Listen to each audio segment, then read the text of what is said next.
Hello friends, welcome to YouTube channel tips and tips. शिक्षा विभाग की सुस्ती से हाई पावर कमेटी की बैठक की तिथि तय नहीं। फरवरी माह भी बीता जा रहा है। शिक्षा विभाग की सुस्ती से मुख्य सचिव की अध्यक्षता में प्रस्तावित हाई पावर कमेटी की बैठक लगातार आगे सरक रही है। मुख्यमंत्री के आदेश के बावजूद बैठक का एजेंडा मुख्य सचिव राम सुभग सिंह के समक्ष अभी तक स्पष्ट नहीं है। इससे वह समय पर हाई पावर कमेटी की बैठक नहीं बुला पा रहे हैं। यही हाल रहा तो शिक्षकों की मांगों से संबंधित सभी घोषणाएं स्पष्ट रूप से वित्तीय वर्ष 2022-23 के चुनावी बजट में शामिल नहीं हो सकेंगी। कर्मचारी संगठनों के लगातार दबाव के बावजूद प्राथमिक शिक्षा और उच्च शिक्षा निदेशालयों का उदासीन रवैया लापरवाह अधिकारियों पर भारी पड़ रहा है। इस हाई पावर कमेटी का गठन अनिल खाची के मुख्य सचिव रहते हो चुका था। अब इस हाई पावर कमेटी के अध्यक्ष मुख्य सचिव राम सुभग सिंह हैं। इनके सदस्य शिक्षा सचिव रजनीश, अतिरिक्त मुख्य सचिव वित्त एवं कार्मिक प्रबोध सक्सेना और विधि सचिव राजीव भारद्वाज हैं। हाई पावर कमेटी की बैठक में ये मसले जाएंगे।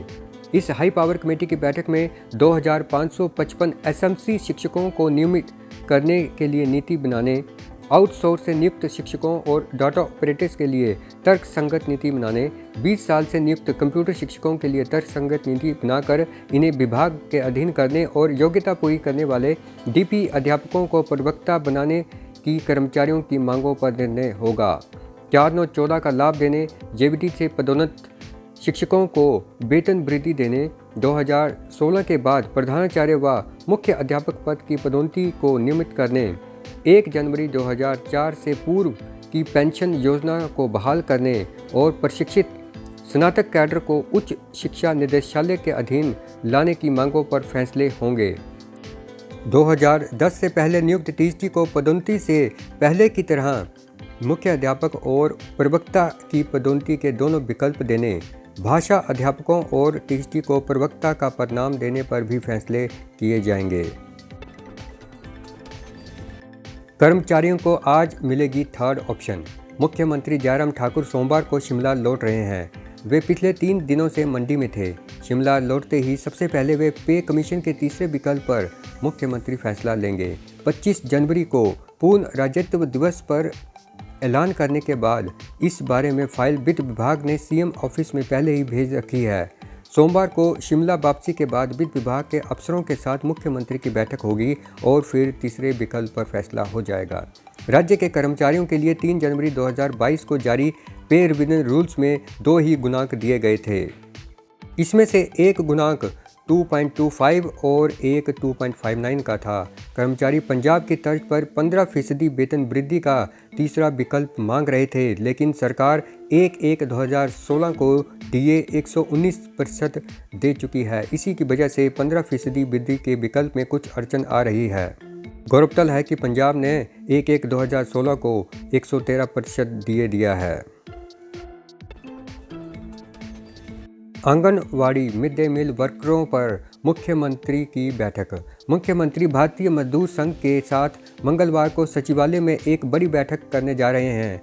इसमें असंगठित क्षेत्र के कामगारों के साथ साथ आंगनवाड़ी वर्करों, आशा वर्कर और मिड डे मील वर्कर के लिए सरकार के साथ चर्चा होगी। भारतीय मजदूर संघ इन तीनों वर्गों के लिए कोई ऐसी पॉलिसी चाहता है जिससे ये न्यूनतम वेतन के दायरे में आ जाएं। इसके साथ निगमों के कर्मचारियों के लिए पेंशन और एचआरटीसी को रोडवेज बनाने जैसी पुरानी मांगें भी इस बैठक में रखी जाएंगी। मुख्यमंत्री लगभग आधे दिन से ज़्यादा का समय इस बैठक में बिताएंगे और 36 सूत्री मांग पत्र पर बिंदुवार चर्चा करेंगे।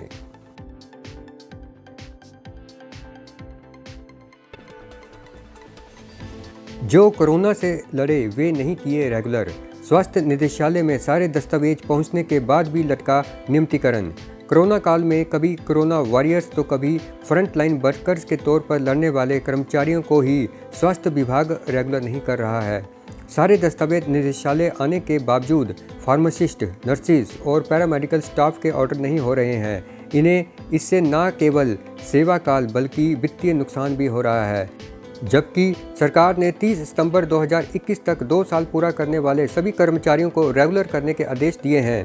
हिमाचल प्रदेश सरकार ने दिसंबर महीने में अधिसूचना जारी की, जिसमें सरकारी कार्यालयों में अनुबंध के आधार पर जो कर्मचारी रखे गए हैं उनका अनुबंध काल 3 वर्ष से घटाकर 2 वर्ष किया गया। लेकिन 1 महीना बीत जाने के बाद भी स्वास्थ्य विभाग अभी तक अपने इन नियमित हुए कर्मचारियों के आदेश जारी नहीं कर पाया है, जिसकी वजह से दिन रात स्वास्थ्य विभाग में कार्यरत समस्त कर्मचारी जो नियमितीकरण के आदेशों का इंतजार कर रहे हैं, बहुत ही निराश हैं।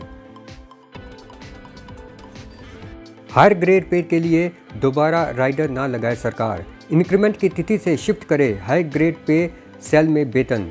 हिमाचल प्रदेश के समस्त कर्मचारियों को वेतन आयोग के जो लाभ मिले हैं वे वर्ष 2006 के वेतन आयोग अनुसार हैं। उस समय जो ग्रेड पे जिस पे बैंड में थी उसका वेतन मैट्रिक्स अब तय किया गया है। शिक्षक वर्ग को वर्ष 2012 में संशोधित वेतनमान के लाभ मिले थे, मगर नए वेतन आयोग में 2.59 फैक्टर में वर्ष 2006 से लागू वेतन आयोग के स्केल अनुसार पुरानी ग्रेड पे मिली, जबकि 2.25 गुणांक में जो वेतन मिला उसमें ग्रेड पे संशोधित मिली, मगर वेतन निर्धारण के लिए टेबल वही देखा गया जो वर्ष 2006 के स्केल अनुसार कम ग्रेड पे वाला था। इस तरह कर्मचारियों से वर्ष 2012 के पुनः संशोधित स्केल छीन लिए गए और हायर ग्रेड पे एक सपना बन गई। वर्ष 2012 में जब हायर ग्रेड पे देनी थी तो 2 साल का राइडर लगाया गया और नई हायर ग्रेड पे व स्केल 2 साल इंतजार के बाद मिला, मगर वर्तमान में हायर ग्रेड पे हेतु ये 2 साल का राइडर लगाया जाना है या नहीं, ये अब तक वित्त विभाग ने स्पष्ट नहीं किया गया है। ऐसे में टीटी शिक्षकों का वेतन 3600 ग्रेड पे सेल में बनाया जा रहा है, जो कि वर्ष 2012 से दिए गए संशोधित स्केल 5000 ग्रेड पे सेल में बनाया जाना चाहिए। ऐसे में टीटी कला संघ ने प्रदेश सरकार से अपील की है कि टीटी शिक्षकों सहित प्रदेश के सभी कर्मचारी वर्ग को हायर ग्रेड पे के अनुसार वेतन निर्धारण हेतु 2 साल का राइडर ना लगाया जाए, क्योंकि वेतन आयोग का लाभ देने में पहले ही 6 साल का विलंब हुआ और 1 अक्टूबर 2022 को हायर ग्रेड पे मिलने के 10 साल पूरे हो चुके होंगे। ऐसे में 1 दशक से मिल रही ग्रेड पे के कॉलम में ही उनका वेतन इस वर्ष से तय होना चाहिए। वर्ष 2022 में हायर ग्रेड पे सेल में वेतन इंक्रीमेंट की तिथि से शिफ्ट किया जाना अपेक्षित है।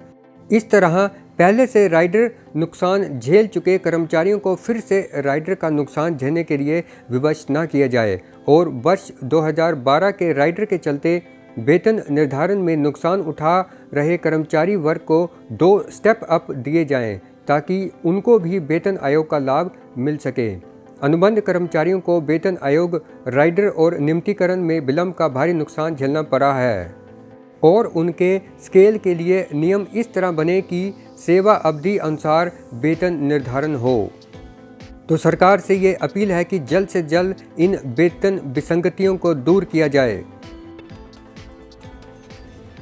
प्रदेश के गोदामों में हेल्पर बनेंगे क्लर्क। हिमाचल प्रदेश के खाद्य आपूर्ति निगम में हेल्पर पदों पर कार्यरत कर्मचारी अब क्लर्क पद पर प्रमोट होंगे।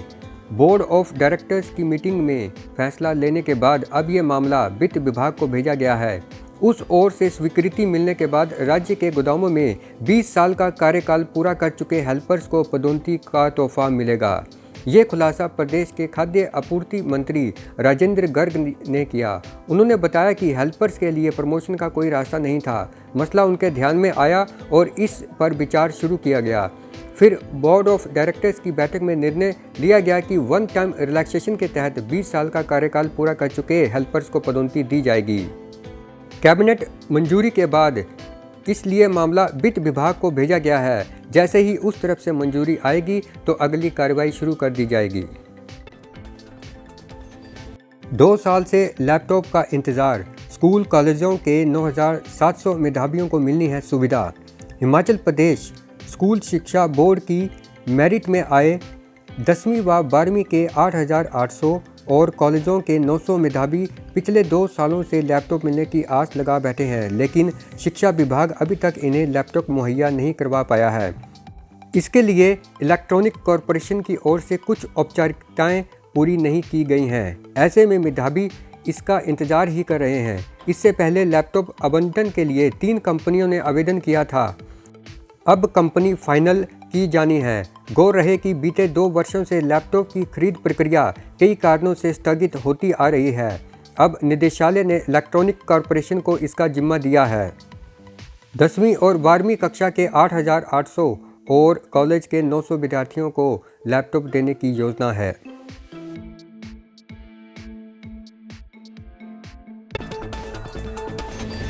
प्रदेश में नए सिलेबस को फील्ड सर्वे शुरू। नई शिक्षा नीति 2020 के तहत जल्द ही प्रदेश के स्कूलों में नए पाठ्यक्रम के तहत बच्चे पढ़ाई करेंगे।